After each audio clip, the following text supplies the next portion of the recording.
President Trump has officially nominated Amy Coney Barrett as his Supreme Court nominee, and the left is getting creative with their attacks. And the New York Times, they released Trump's tax information, but does it make a difference to voters? And then the first debate of 2020, it's tomorrow. Grab your popcorn because it is going to be good. We've got that and much more coming up, and it starts right now.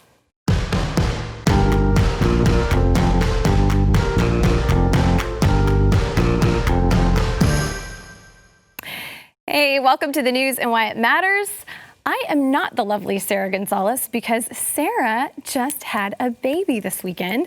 So I'm Hillary Kennedy. I am filling in for her while she is spending time at home with her brand new baby. We want to congratulate her and her husband, Stephen. But there are some people here that will be familiar that you love. Chad Prather of The Chad Prather Show. Sarah Gonzalez got deported. That is fake news about that baby. That is a green card. It's a good cover up. They sent her, yeah. Anyway.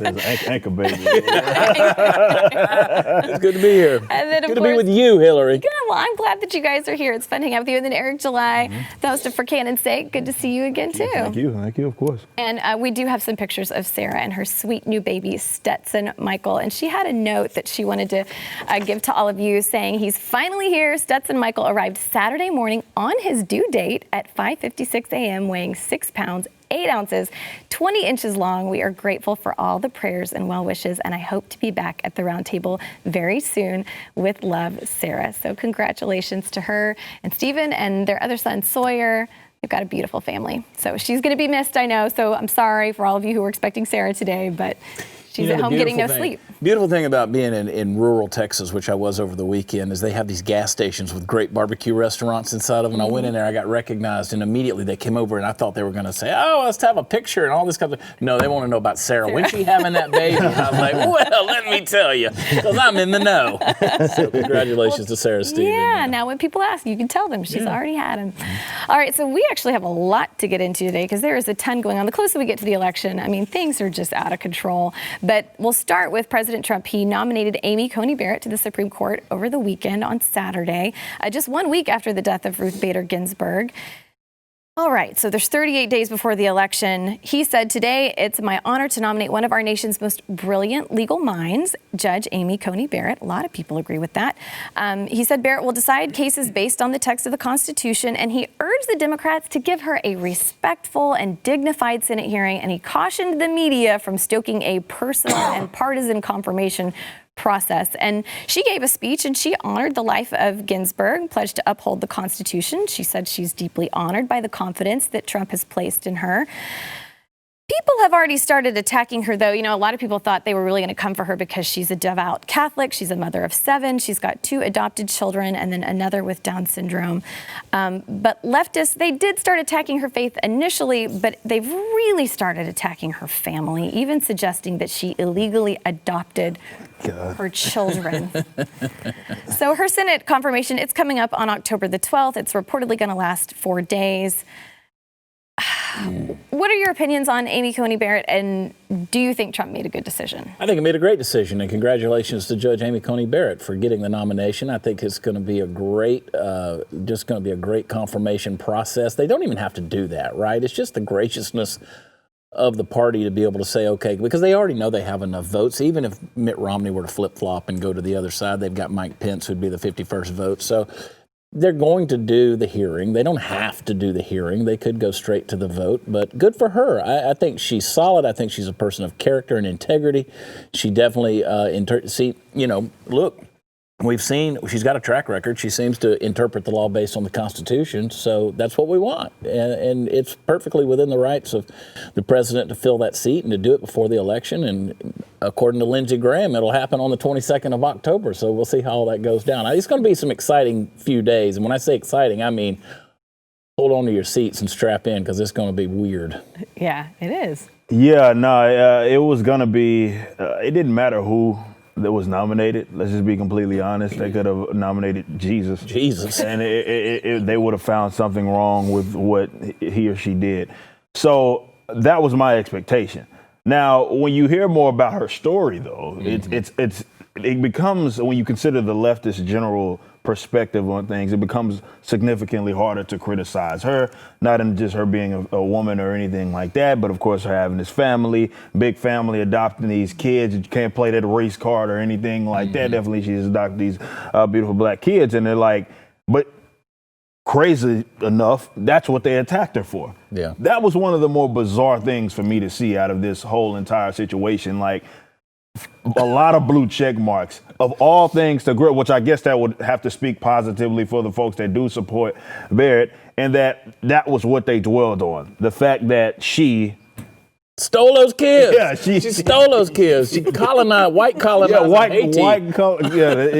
The mental gymnastics that some of these blue check marks were doing to try to paint her as even a racist, despite that, is insane. But it does go to show, like I had been saying, it didn't matter who that she was going to nominate. So you're better off just picking who you thought was the best person for this particular job, because it didn't matter. The other side was going to attack you for any and everything. Now, the angle that I have found interesting, Joe Biden and the Democrats have been acting as if this whole situation is bizarre, and the idea that someone will be nominated and then, well, Joe Biden says installed during an election year or while an election is taking place. We know this has happened a pretty significant amount of times throughout the course of America's history. But it did go to show how much they would lie in order to perpetuate some sort of nonsense, because there's actually no reason by way of any sort of laws that says that this can't be done. Right. And to be fair to these Republicans, they've been a lot more mild than what I anticipated. Nobody rubbed it in anybody's face. They didn't disrespect Ruth or anything like that. I was to their credit. I think everybody was clinging to that idea that was going to happen. But it does really go to show that they don't care or anything. And this is why I've said, like, you can't be playing by they are playing by the rules. But, you know, if they were in that situation, they'd be doing the complete opposite, or more so the same thing. Actually, the person probably would already be nominated and installed in the event that they were let's say if it was a Joe Biden presidency. So it just goes to show the hypocrisy on either side of this. Now, you brought up a good point about the things they've been saying about her adopted Haitian children. Were either of you surprised at how quickly people went straight for her family? I was surprised. Nothing surprises me anymore. But whenever you start reading, as you say, the blue check marks, and you read the tweets and the mental gymnastics and the stretching that you have to do, and I mean, if she didn't have two children from Haiti, imagine how white they would be calling that family. Yeah. Look at this white family, pasteurized and homogenized, and they're whole milk. You'd have had everything that comes out. But this idea of accusing someone of insulating themselves against accusations of racism by adopting children of color is insane. A lot of folks, I define racism loosely as withholding something from someone because of the color of their skin, period. This is the exact opposite in this case. She literally gave them a new life, right? Haiti's not a great place. Ask the Clintons. Unless you're profiting off of it, ask the Clintons. But she gave them the exact opposite of that. She gave them a life, got them out of a life of poverty, gave them a life of, let's face it, American affluence. She's going to be the Supreme Court Justice of the United States. So she did the exact opposite of racism, of what they're accusing her of. Right. Well, and in case anybody didn't catch some of these tweets that we're talking about, left-wing author Ibram Kendi, he's the one that authored the book How to Be an Anti-Racist. He was the one that suggested that Amy Coney Barrett adopted two Haitian children to shield herself from the accusations of racism. He responded to a purported picture of Barrett with her two adopted Haitian children. The photo actually wasn't of her. But he just said, I'm challenging the idea that white parents of kids of color are inherently not racist. And he was saying bots completely changed what he was saying to make it seem like he was saying white parents of kids of color are inherently racist. Well, no, it's reaching. Like, what he's doing is reaching. Like, wow, for someone to go through that great extent just for the sake of proving that they're not racist, that's a pretty long, because that's a responsibility. Yeah. Right? That's a big time responsibility to raise kids and to definitely adopt kids. That is a big time. Nobody just does that just so, this will shield me from being caught racist. That sounds like complete nonsense. And the fact that people went there really, really fast. He went there really fast. And of course, the author of some book called Anti-Racism, when he's actually being racist, is kind of. Well, he called them props. Right. He called them props. That's insane, right? I mean, that's like me if I were to say, well, Eric is a black man. He's our prop on this episode of the News and Why It Matters, because we're just trying to really prove for the world we're not racist. So we'll have a black voice on this show. You see how asinine and stupid that sounds? And nobody in their right mind is going to say something like that. You know why? Because it's racist. Amen. Well, I mean, there's nothing more you can say about that. Well, there's also, it's not just men going after her, it's also women. There's a feminist journalist, Christine Grimaldi of Rewire News Group, that claimed that Barrett is weaponizing her white womanhood. So in a series of angry tweets on Saturday, while she was accepting her nomination to the Supreme Court, this author, Grimaldi, she claimed that Barrett was actually using her black children as props, like we talked about.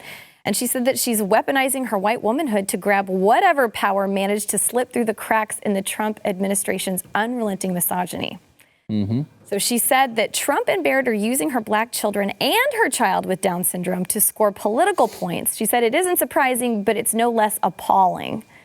She was like, CNN keeps going on and on about Barrett's family as if that makes her qualified to serve on the Supreme Court, and a whopping 3 years as a Trump-appointed federal judge, as if that's enough to qualify for a lifetime on the Supreme Court. But it's not like she or anybody in particular, let's say, that are generally in support of her, are the ones like heavily highlighting her family like that. Right. It's the opposition. They're the ones that are really bringing that up and trying to, of course, use it against her.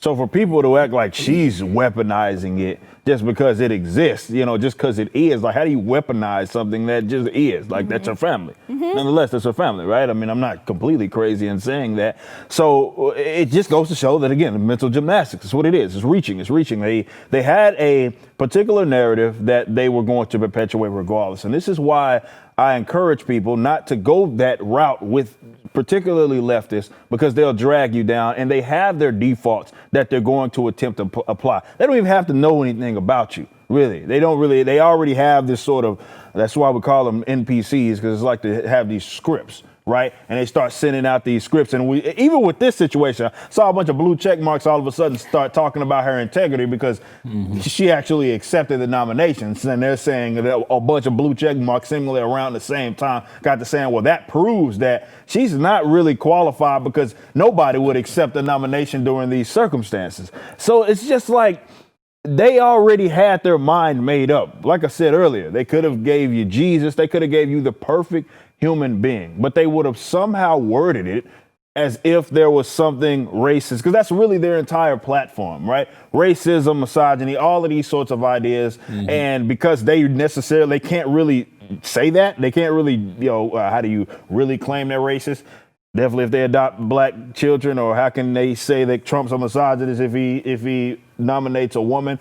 They know that that's off the table, right? So they have to do these mental gymnastics to try to make it seem as if that's the case. So what they're doing, I read an article in Cosmopolitan magazine this morning. Yeah, I did it. I read an article, and basically the accusation was guys like Trump, guys like Mike Pence are using women, whether it is Kayleigh McEnany or Kellyanne Conway or Sarah Sanders, or in this case, Coney Barrett. They're using these women to carry out their misogyny because they can't do it themselves. So what they do is they get these women and put them in positions of power, and the women are using their white superiority and privilege in order to condescend to everyone else, especially people of color.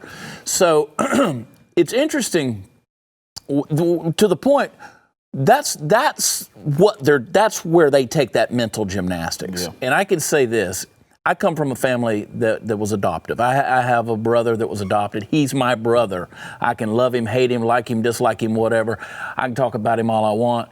I don't let anybody else do it. Why? Because he's my family. So I don't see how anybody that has a family that has adopted, or you've been adopted, I mean, that touches all of us in some form or fashion, absolutely. Or especially have a family that is touched with the blessing of Down syndrome, okay? And you're still going to vote for a leftist. You're still going to vote for Joe Biden in this election is absolute hypocrisy if you read this and still support them, because they've basically called you a hypocritical liar.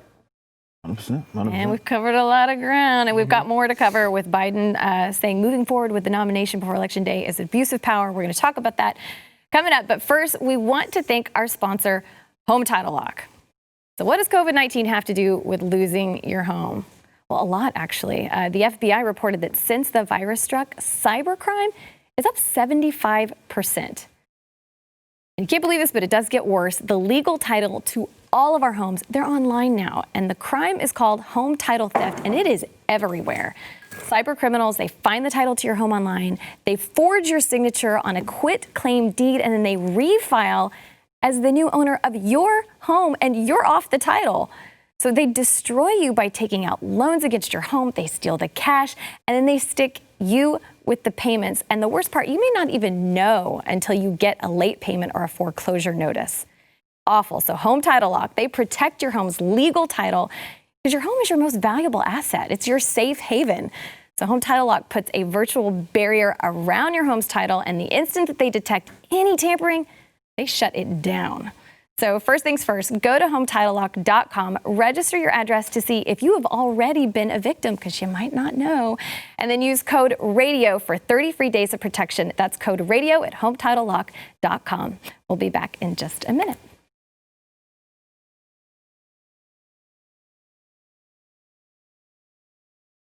All right, so we're back. Before we get into our next topic, I just want to remind you, tomorrow night is the first 2020 presidential debate, and our special coverage, it's going to begin at 8 p.m. Eastern Time, and that will start with the Stu Does America pre-show, and then at 9 p.m. Eastern Time, Blaze TV will carry the debate live, so you can watch that on Blaze TV, Pluto, Facebook, YouTube, and then 10:30 p.m. Eastern Time, Glenn Beck, Stu, Pat, Steve Deace, Dave Rubin, they're going to react to the debates live. You don't want to miss that. And we have a special promo code DEBATE for $20 off an annual subscription. And if you aren't yet a member, you can still watch it for free at blazetv.com/YouTube. So you want to be sure and tune in for that, because it is going to be exciting stuff. I didn't get invited. Did you get invited? No, I didn't to get the invited, Glenn Beck deal? believe it or I not. didn't get You didn't invited get to that invited. deal. Well, we have the VIPs we have why? on this show. Because I'm playing a drinking game during the debate, and I'm going to be hammered because every time Joe Biden goes, "Listen, man, I'm taking a shot." Hey, man. I'm guessing I won't be seeing you here on Wednesday for the show. All right, so really quickly, we're not going to spend a lot of time on this, but Biden says moving forward with a Barrett nomination before Election Day is an abuse of power. I want you to listen to what he said.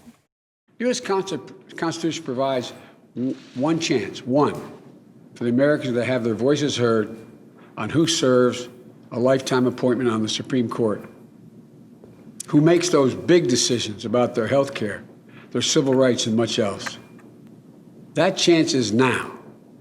That moment is now. And the voters, in my view, are not going to stand for this abuse of power. And if we're to call ourselves a democracy, their voices must be heard. I urge the American people to keep voting and to let your current senators know that you want to be heard before a vote on confirmation of a new justice. And I urge every senator to take a step back from the brink. Take off the blinders of politics for just one critical moment and stand up for the Constitution you swore to uphold. Okay, so I just want your quick reactions to what you think about Joe saying this. We don't have a democracy. We have a republic, Joe. I can't believe anybody would vote for him when he doesn't even understand what system of government he plans to be running. Well, I mean, he never really says, like, what's the abuse, which he never does, really. It's just, oh, well, this is an abuse of power, and your voice needs to be heard. It's like, all right, well, what exactly do you figure is the, okay, if it is an abuse, just at least explain to me how. Spell it out. Like yeah. What's the actual situation, not just don't do it or something like that. But yeah, democracy is the god that failed. It is a very, very bad thing, and I never did like the idea of people's rights in any way, form, or shape, fashion being put up to a vote. It's the equivalent to two wolves and a sheep voting on who's for dinner. I love that analogy. All right, so now we got to talk about the big news of the day, which is the New York Times coming out and saying Trump paid $750 in federal income taxes in 2016 and 2017, and none in 10 of the last 15 years. So they're claiming that they obtained Trump's personal and corporate taxes spanning the past 2 decades. the articles paint a picture of Trump and his companies reporting massive losses to offset the millions that he would have had to pay in federal taxes. Now, he reportedly received a $72.9 million refund in 2010. That's still being investigated by the Internal Revenue Service. Now, they didn't publish the returns themselves, they said, in order to protect the sources who provided the documents because they have taken enormous personal risks to help inform the public. I want to know, first of all, do you believe they should have to release the source who made these claims and said that they know firsthand Trump isn't paying his taxes? I don't know if they should have to release the source. I don't know that I agree with that. But, you know, obviously Trump came back out and said this is fake news. They got it all wrong and needs to be. But the bigger part of this story is I want the number to his CPA. Because, first of all, Eric and I agree, taxation is theft. Absolutely. We can take that down a long trail. So good for him. I mean, people don't understand. Rich people don't do what you do. They don't pay taxes like you pay taxes. There's a lot of, you're talking about teams of tax professionals that handle everything they do. I remind you guys, John Oliver that hosts whatever, The Late Show, whichever one it is, you know, he hates Trump. He's always talking about Trump. John Oliver and his wife bought a $9 million Manhattan penthouse and used a tax loophole that was actually created by Donald Trump. So where's the hypocrisy in that? Let's do the Obamas. Let's do the Clintons. Let's talk about how much they have paid in taxes. Let's talk about these folks. It's just a different world they live in, and people don't understand that. Yeah, like I've said, rich people, that's what they do. They have full teams of people. There's a lot of loopholes and stuff that we do have access to. Other people, we just don't have the money to have those individuals find those for us. But no, that's what they do. Rich, even the progressives that act as if they are pro-taxation or pro-progressive taxation. They themselves, of course, take advantage of that because they don't want to be giving their money despite, you know, whatever it is that they say. Now, my thing about, of course, I believe taxation is theft. I usually call it, to be more precisely, extortion. So theft by way of extortion. Now, the only time I would call someone a-hole, if you will, is if they were actually going out there and advocating for someone else, which is generally like a lot of progressives and Democrats, advocating that people pay taxes while trying to take advantage and paying as little as they possibly can, not actually going out of their way to pay extra, which you can do. And by the way, they don't generally go do that. So that is when I have a problem with you. Avoiding taxes, even evading taxes, I don't care. Do it. I'm all for it. Whatever you can do to avoid, because all that is avoiding acts of aggression, as far as I'm concerned. So if you want to avoid taxes, if you can get away with quote unquote evading, I know they say it's illegal. I personally don't care. I'm a libertarian. I can just say stuff like that. If you can get out of more so, what you're doing is you're avoiding aggression. That's what it's called. It's called avoiding aggression. You don't blame the aggressor or the person that's being, aggressed upon when they choose to, let's say, move out the way of it. Saw a lot of blue check marks today talking as if, well, they're stealing from us if they don't pay taxes. And it just goes to show how they think they have rights to your property. They think they have rights to you, because that's not how it works. The person that avoids the theft is not the one that's stealing from you. That doesn't make any sense. So if you wanted a more simplified tax code or whatever to, a lot of people have been advocating for that, to try to make it more simplified, whatever. But to avoid taxes, there's absolutely nothing wrong with it. And I think the Biden campaign is already right now coming out with pins that say, like, I paid more taxes than Donald Trump. If that's the hill that y'all want to die on, bragging about giving the government money, by all means, go ahead. Because all the libertarians are looking at, well, we usually criticize Mr. Donald Trump, but man, good for him for avoiding that theft. Can we figure out how we can do that as well? Yeah, that's exactly right. I mean, if I pay property taxes and then my house is paid off, and I have to keep paying property taxes on something I've already paid for. It's like you're renting it from the government. It's like I'm renting it from the government. And if I don't pay it, they have the right to come take it away from me, what I have rightfully paid off and dutifully paid off. Nobody agrees with that being the right thing, right? So why are you arguing for taxes? Why are you arguing for more taxes? And try to justify yourself in complaining or criticizing Donald Trump, who, when this guy goes in to do business, just like anybody else has got money, they have the tax plan mapped out, the loopholes. Where can we do this? What can we claim? What can we write off? What can we, what's appreciating, what's depreciating? They map that out before they ever go into this thing. So kudos to him for doing that. It's never been anything that I've sat around going, man, I wonder how much Donald Trump's paying in taxes. I've never cared. Right. Never cared. Yeah, who sits around thinking about, like, did my neighbor pay their fair share this year? It's don't an do that. insane on that. thing. I've never come to y'all and said, hey, how much y'all paying taxes? I need to know before we can be friends. I need to know how much y'all paid in taxes this past year. What? You got earned child income credits? Oh, no. I'm paying for your kids. We can't be friends. Well, as you said earlier, Trump came out and said, totally made up. Everything was wrong. He said the fake news media is bringing up my taxes and all sorts of other nonsense with illegally obtained information and only bad intent. I paid many millions of dollars in taxes, but was entitled, like everyone else, to depreciation and tax credits. So, I mean, he just took all the allowances that he could. Hey man, if you can, and that's so. Let's call it what it is. I hate that we use those terms like tax credit, because unfortunately, people, when we talk about corporate welfare, for example, unfortunately, people think that the corporate welfare that they talk about is all in, let's say, giving them money, right? You know what I mean? It's like not even a loan, like it's a grant. Like a corporate grant is which the government is just giving you money, subsidizing whatever it is that you have. That is not what it generally is. And I really encourage America to go out there and actually look when you see those leftists throwing around where corporate welfare paid for this, this, and that. Generally, almost always, really what they're talking about is someone avoiding theft. So they think that keeping your money is somehow a subsidy, which those are two completely different things. So if you can avoid theft, by all means, avoid it. Do it. Yeah. Do it. Well, we're going to go to break, but when we come back, I do want to touch on this tax report and what it revealed about Trump's Russia connections. Boom, boom, boom. So we'll be right back.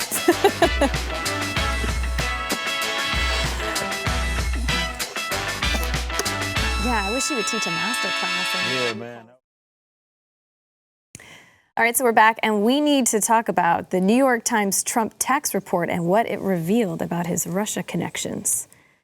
And you know what it revealed, everybody? Virtually nothing. It's had many findings, apparently, in this New York Times analysis of his tax documents, but the records do not reveal any previously unreported connections to Russia. The only thing that they were actually able to find when they analyzed all of these documents was something about the 2013 Miss Universe pageant that they had in Moscow.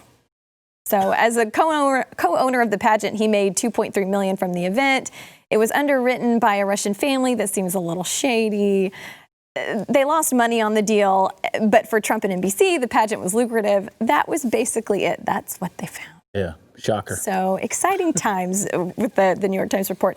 In that New York Times report, though, this was interesting. It should be noted that says the troubling aspect of how the Times obtained this private information about his tax documents. The outlet reported it received the information from sources with legal access to it, but it may be illegal for those sources to provide that information to the New York Times. I think that was obvious. I mean, if they're able to just completely obtain it, he didn't voluntarily do it, and then they had to go under the table and someone that had access to it, I'm pretty sure that Trump isn't a complete idiot to where, these guys are in some sort of binding documents or something that says, come on, man, you can't be showing people all of the records and stuff like that. Yeah. So, it's probably something under the table being done. And like I said, people get the pantsuit off of They're going to get sued. So much for non-disclosure agreements, right? I mean, if I'm going to go in there and enter into a business agreement with somebody like that, I don't even let people get on my bus without, my tour bus without you. Same here. You better sign this piece of paper.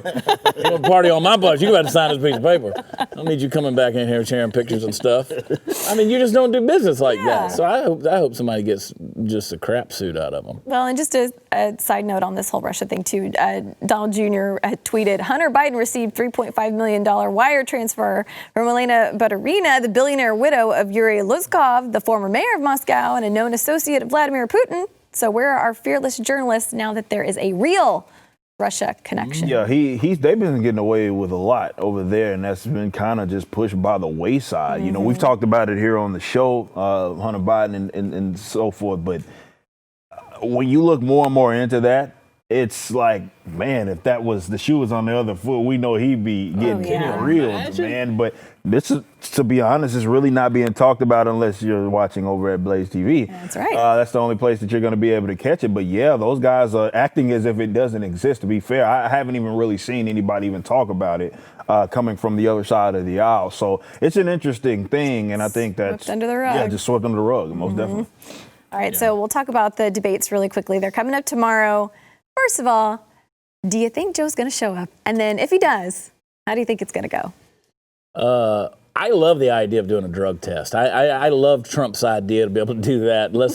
He said, I'll do it. I'll do a drug test. And it kind of makes me wonder if they've been putting the lid on Joe's days at 8:30, 9 a.m. Every day in order to let him sleep all day so that he'll start thinking that 9 p.m. is the morning. And they can just kind of fool him into being like he's awake. But yeah, it's gonna be interesting to see. I heard who was it? Somebody that has just recently been associated with Joe Biden has now come down with coronavirus or been diagnosed with coronavirus.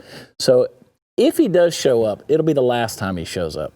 I predicted that he'd be diagnosed with coronavirus before this debate even happened. So put him in a bubble, roll him out there, tell him he's on TV, and let him talk. Yeah, this is going to be interesting. Obviously, we all, for the most part, expect a beatdown Trump beating him down on Biden. But I don't know. I'm still clinging on to the idea that they'll try to find a way out. Though it would look very, very bad if they did.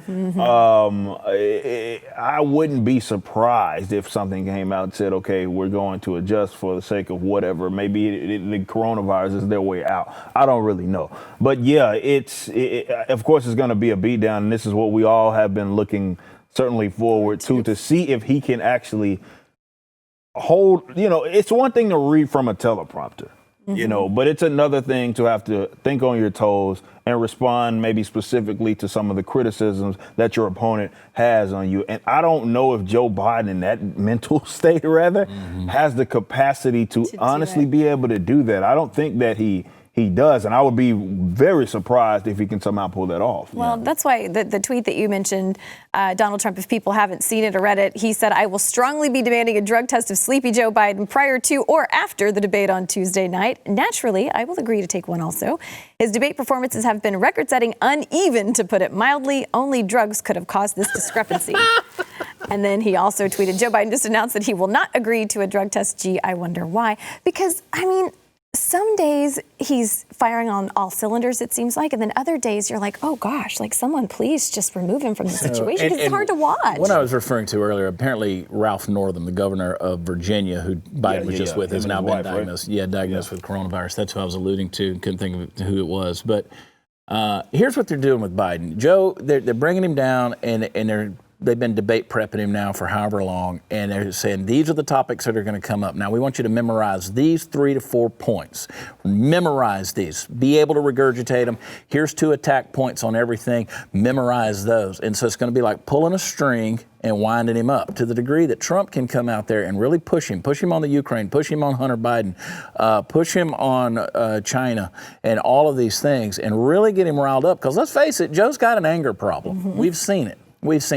And I have got a good doctor friend of mine who mentioned to me this week, he said, I want you to watch the man when he walks. Just watch the man when he walks. This guy's a neurosurgeon that I was talking to.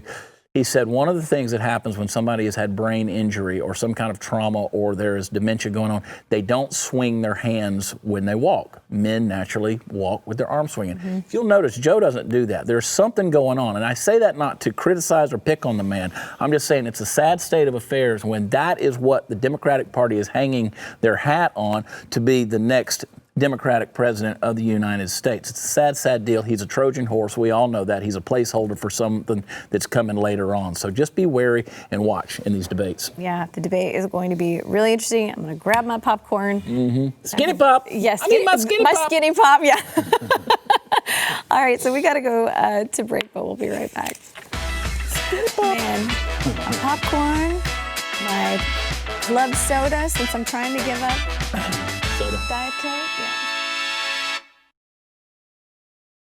I'd like to have a chat about Governor Newsom, everybody's favorite guy in California. He just signed a law allowing transgender inmates to be placed in prison by their gender identity. And the officers are required to use their preferred pronouns. So he signed this new law saying that they have to be placed in prisons based on their gender identity. They used to house, men and women in separate correctional facilities, and transgender inmates were housed based on their biological sex. Well, that is no more. So my question about this story, what is stopping a man from saying he's a woman to get out of being in prison with the rest of the guys? Nothing. I mean, absolutely this nothing. just seems like something a lot of men would give a shot. And it's a weird thing that's like the focus, right? Definitely during all of this craziness and like they're passing kind of laws. And he also passed another one about like them not being gas cars by 2035 or something like that. Mm-hmm.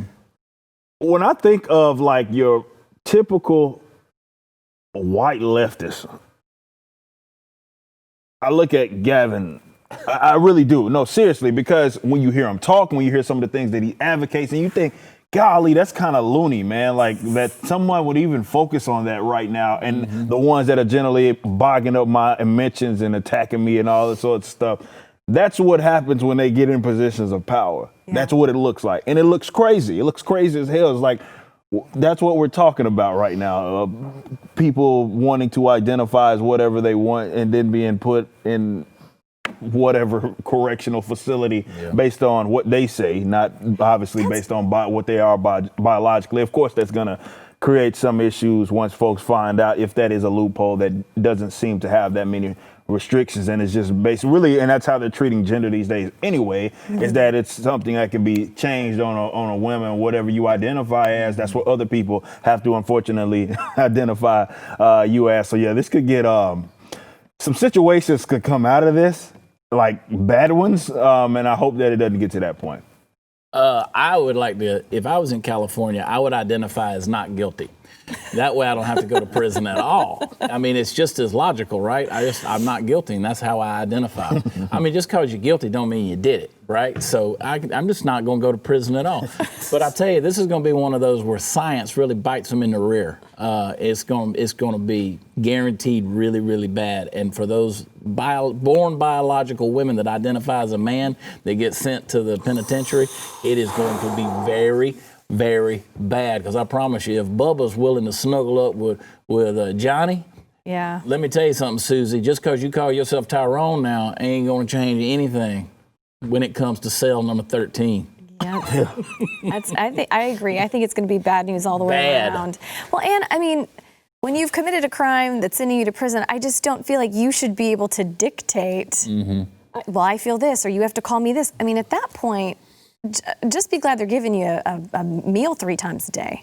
Well, yeah, obviously, if you're not, unless it's tax evasion, then you shouldn't be in there. I got you, America. I got you. Some of them going to be getting 4 meals a day, you know what I'm talking about? Well, we've got a few minutes left. I want to talk to you, too, about this. There's Black Lives Matter activists that are trying to bully this poor store owner in Louisville, but he will not back down. He said, nobody can intimidate me. I want to run this clip for you. Black Lives Matter? You're a good person. I don't care about you. Can I get a real life person? Does Breonna Taylor matter? Does Breonna Taylor matter? Yes. Does it matter? Yes. I don't know. What do you mean? What do you mean you want to know? How do you know that it matters? What do you mean? What are you trying to say? How many people came around me? Hold on a second. How many people came around Breonna Taylor? She was sleeping and she was shot That's none of my business. You got. It should be your business because all lives matter, right? You can agree with that, right? All lives matter. I care about that, yes. It's kudos to that guy.